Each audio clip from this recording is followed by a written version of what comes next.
Hello friends, आज की इस क्लास में हम प्लाज्मा मेम्ब्रेन के एक फंक्शन को और ज़्यादा ब्रीफली डिस्क्राइब करेंगे, उसके बारे में और अच्छे से पढ़ेंगे और वो है ट्रांसपोर्ट। कि प्लाज्मा मेम्ब्रेन जो है वो कैसे ट्रांसपोर्ट करती है, कैसे मॉलिक्यूल्स का ट्रांसपोर्ट उसके थ्रू अकर होता है। तो सबसे पहले हम देखते हैं दो टाइप के, जब हम ट्रांसपोर्ट की बात करते हैं तो दो टाइप के ट्रांसपोर्ट हमें मिलते हैं। एक पहला ट्रांसपोर्ट जिसको हम बोलते हैं डिफ्यूजन और दूसरा ट्रांसपोर्ट है ऑस्मोसिस। आइए हम इसको एक एक करके समझते हैं। डिफ्यूजन क्या होता है? डिफ्यूजन जैसे नाम से ही क्लियर है, डिफ्यूज होना। कहने का मतलब है कि किसी भी चीज़ का एक जगह से दूसरी जगह में डिफ्यूज हो जाना, यानी चले जाना। तो डिफ्यूजन क्या होता है? डिफ्यूजन का मतलब होता है स्पॉन्टेनियस मूवमेंट। स्पॉन्टेनियस मतलब अपने आप से, हम उसमें कुछ अपना एक्स्ट्रा एफर्ट नहीं करते। स्पॉन्टेनियस मूवमेंट ऑफ मॉलिक्यूल्स, कोई भी मॉलिक्यूल हो उनका अपने आप मूवमेंट कर जाना। कहाँ से कहाँ तक? हाई कंसंट्रेशन से लो कंसंट्रेशन तक। कंसंट्रेशन का मतलब क्या होता है? कंसंट्रेशन का मतलब होता है कि किसी भी एक चीज़ में, किसी भी एक एरिया में, एक पर्टिकुलर डेफिनेट स्पेस में एक नंबर ऑफ मॉलिक्यूल्स कितने प्रेजेंट है, सेम नंबर ऑफ मॉलिक्यूल्स। जैसे मैं कहूँ कि यहाँ पे ये नंबर ऑफ मॉलिक्यूल्स को अगर मैं ए नाम दे दूँ और यहाँ पर भी सेम नंबर ऑफ मॉलिक्यूल्स हैं, तो कंसंट्रेशन का मतलब क्या होगा कि इस पर्टिकुलर एरिया में ए नंबर ऑफ मॉलिक्यूल्स कितने प्रेजेंट हैं, और वही कि इस बी एरिया में नंबर ऑफ ए मॉलिक्यूल्स कितने प्रेजेंट हैं। यहाँ पे जैसे कम है और यहाँ पे ज़्यादा है, तो कहने का मतलब यहाँ पे ज़्यादा कंसंट्रेशन है, यहाँ पे कम कंसंट्रेशन है। तो जब एक कंसंट्रेशन ग्रेडियंट फॉर्म होता है, ग्रेडियंट का मतलब कि डिफरेंस, जब एक कंसंट्रेशन ग्रेडियंट फॉर्म होता है तो मॉलिक्यूल्स का मूवमेंट जो है वो स्पॉन्टेनियस हो जाता है, अपने आप हो जाता है। तो इसी चीज़ को, इसी ट्रांसपोर्ट को हम क्या बोलते हैं? डिफ्यूजन। कि जहाँ पे सपोज प्लाज्मा मेम्ब्रेन है और प्लाज्मा मेम्ब्रेन के बाहर जो है वो ए मॉलिक्यूल 10 कंसंट्रेशन में प्रेजेंट है, यानी 10 कंसंट्रेशन यानी 10 मॉलिक्यूल्स ऑफ ए प्रेजेंट है, और प्लाज्मा मेम्ब्रेन के अंदर वही ए मॉलिक्यूल जो है वो 5 है। तो आप देख रहे हो बाहर कंसंट्रेशन ज़्यादा है, अंदर कम है, तो अपने आप ही जो ए मॉलिक्यूल है वो प्लाज्मा मेम्ब्रेन के अंदर चले जाएंगे, और प्लाज्मा मेम्ब्रेन अगर उनको अलाउ करती है तो वो अंदर आ जाएंगे। और दूसरी चीज़ हम देखते हैं वहीं ऑस्मोसिस क्या है। ये तो हो गया डिफ्यूजन की spontaneous movement of molecule from high concentration to low concentration. अब ऑस्मोसिस क्या होता है? ऑस्मोसिस कुछ नई अलग चीज़ नहीं है, लेकिन ऑस्मोसिस क्या है? वो एक डिफ्यूजन का ही पार्ट है, एक डिफ्यूजन का स्पेशल केस है, जहाँ पर जो डिफ्यूजन होता है वो वाटर मॉलिक्यूल्स का होता है या फिर लिक्विड का होता है। तो वाटर मॉलिक्यूल का मूवमेंट होना कहाँ से कहाँ तक? वाटर की हाई कंसंट्रेशन से वाटर की लो कंसंट्रेशन तक। जब आप कई बुक्स में देखोगे तो उसमें आप कंफ्यूज हो सकते हो कि कहीं जगह पे लिखा होगा हाई कंसंट्रेशन से लो और कहीं पे लिखा होगा low concentration to high concentration. तो उसमें कंफ्यूज होने का कुछ नहीं है। आप ये देखना कि कंसंट्रेशन किसकी बोली जा रही है।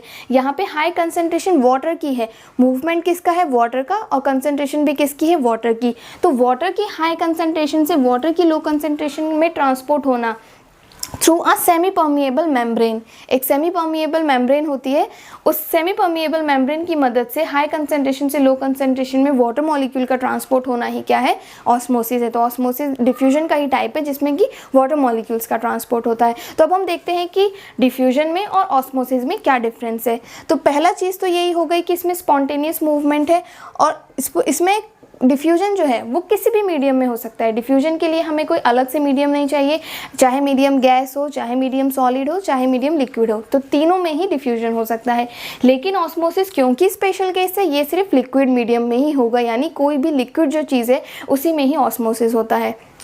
नेक्स्ट डिफरेंस हम देखते हैं कि जो मॉलिक्यूल्स हैं, अब डिफ्यूज़ कौन कौन हो सकता है।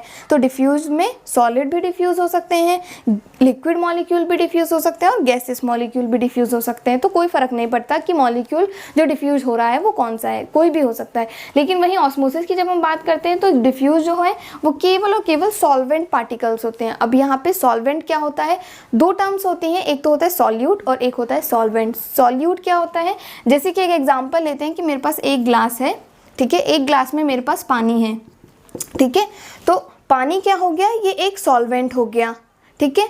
और इसके अंदर अगर मैं एक चम्मच चीनी डाल दूं, ठीक है, एक चम्मच चीनी डाल दी मैंने इसमें, तो यानी जो मैंने डाला वो हो गया सॉल्यूट। जो पार्टिकल मैंने बाहर से डाला उसको हम बोलते हैं सॉल्यूट, और जिसमें डालते हैं वो होता है सॉल्वेंट, या फिर जिसमें हम चीज़ों को घोलते हैं अगर कहें तो वो होता है सॉल्वेंट। तो जो ऑस्मोसिस है वो हमेशा सॉल्वेंट का होता है, चाहे वो सॉल्वेंट वाटर हो या फिर कोई लिक्विड हो, तो हमेशा सॉल्वेंट का होगा। और तीसरी चीज़ हम देखते हैं इसमें कि डिफ्यूजन में कोई भी सेमी परमिएबल मेम्ब्रेन की ज़रूरत नहीं है, कोई स्पेसिफिक कंडीशन नहीं है कि सेमी परमिएबल मेम्ब्रेन होगी तभी डिफ्यूजन होगा, नहीं तो नहीं होगा। लेकिन ऑस्मोसिस में ऐसा है, ऑस्मोसिस हमेशा ये इंपॉर्टेंट है, डेफिनेशन भी इसकी यही होती है कि movement of particles through a semi permeable membrane, एक सेमी परमिएबल मेम्ब्रेन रिक्वायर्ड होती है। नेक्स्ट हम देखते हैं कि जो मॉलिक्यूल, जो ऑस्मोसिस डिफ्यूजन में क्या होता है कि जैसे सपोज ए पार्टिकल का डिफ्यूजन हो रहा है, लेकिन ऐसा तो नहीं है कि यहाँ पे सिर्फ ए पार्टिकल्स ही प्रेजेंट होंगे। जैसे सपोज एयर की बात करें तो एयर में भी कितने मॉलिक्यूल्स होते हैं, तो ऐसे ही यहाँ पे बी मॉलिक्यूल भी होंगे, सी मॉलिक्यूल भी होंगे, लेकिन हमें डिफ्यूजन किसका हो रहा है, ए का, कंसंट्रेशन ग्रेडियंट ए का है। तो डिफ्यूजन में क्या होता है कि presence of other particles, presence of other substance doesn't affect the diffusion. Diffusion पे कोई फर्क नहीं पड़ेगा अगर ए के साथ बी भी प्रेजेंट है या फिर ए के साथ सी भी प्रेजेंट है या फिर तीनों ही एक साथ प्रेजेंट है, तो यानी कोई भी और अदर मॉलिक्यूल डिफ्यूजन को अफेक्ट नहीं करते।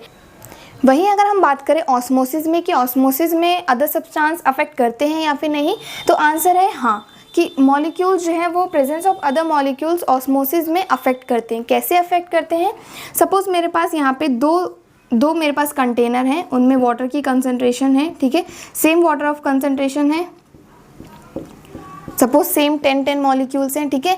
तो ये जो 10 मॉलिक्यूल्स हैं वाटर की कंसंट्रेशन में, ये अभी इसकी प्योर कंसंट्रेशन हो गई, दोनों की कंसंट्रेशन सेम है। लेकिन अगर मैं इसमें कोई अदर सब्सटेंस डाल दूँ, सपोज मैंने इसमें डाल दी शुगर, ठीक है, अगर मैं इसमें शुगर मॉलिक्यूल्स डाल दूं तो अभी वाटर की मॉलिक्यूल्स फिर भी 10 है, लेकिन इसमें सॉल्यूट का भी ऐड होने से क्या है कि वाटर का ओवरऑल कंसंट्रेशन इसके कंपैरिजन में, इसके प्योर कंसंट्रेशन के कंपैरिजन में कम हो जाता है, अफेक्ट हो जाता है। तो इसीलिए हम बोलते हैं कि ऑस्मोसिस में अदर सब्सटेंस की प्रेजेंस जो है वो ऑस्मोसिस में अफेक्ट करती है। जो लास्ट डिफरेंस हम देखते हैं कि जो डिफ्यूजन है वो प्योरली पैसिव प्रोसेस होता है, मतलब कि हमारी उसमें या फिर एक्सटर्नल एनर्जी उसमें रिक्वायर्ड नहीं होती। जहाँ पर भी कंसंट्रेशन ग्रेडियंट फॉर्म हो गया वहाँ पे मूवमेंट जो है वो स्टार्ट हो जाएगा, और मूवमेंट कब तक होता रहेगा, जब तक कि एक यूनिफॉर्म कंसंट्रेशन फॉर्म ना हो जाए। जब तक कि सपोज यहाँ पे 8 थे, यहाँ पे 4 थे, तो सेम कंसंट्रेशन, जब तक कि इसमें सेम कंसंट्रेशन ना हो जाए, दोनों में सेम नंबर ऑफ मॉलिक्यूल्स ना हो जाए, तब तक डिफ्यूजन होता रहेगा। और जब सेम कंसंट्रेशन हो जाएगी फिर मूवमेंट जो है वो स्टॉप हो जाएगा, और उस स्टेज को हम बोलते हैं इक्विलिब्रियम मेंटेन हो जाना, यानी एक स्टेबल स्टेट फॉर्म हो जाना, जिसमें कि अब फर्दर मूवमेंट जो है वो मॉलिक्यूल्स का नहीं हो रहा है।